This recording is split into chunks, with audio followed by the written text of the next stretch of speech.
A chat about life's end over coffee doesn't sound like everyone's cup of tea. Now, people from all ages, walks of life, and they walk over to this unusual cafe in London with stories of grief, loss, and bereavement. Here's a report. Death is a taboo.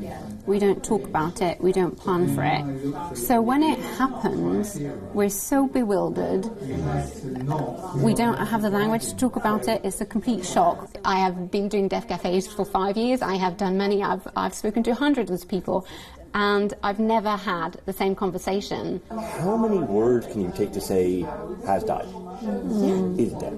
2-word phrases in English. Some of the stories are really sad, and stories of pain and stories of loss. The experience of death is very isolating, and it's a time when people actually need more support, but because it's such a taboo, people don't have the language and don't know what to do, so they end up not having the conversation, not approaching somebody. People come to a death cafe because they want to share that, because they want to hear other people's experiences, because they want to maybe tell a story, a difficult story around bereavement. It was so unbelievably devastating and difficult to be there. Death is part of life. It's a natural part of what happens to us all, and yet nobody gets to talk about it because everybody says, like, oh, it's too morbid, or we shouldn't talk about it, or it's too sad.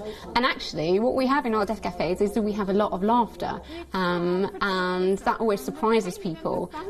You can do a lot to make it better. What we do is we go through life as if we're never going to die, and so we're all on this treadmill, in this rat race, and actually with a consciousness of our death that happens when we start thinking about it, when we start talking about it, then we make the most of our finite lives. So it's always really interesting, and it's always really quite deep, and it's always also quite funny and sad.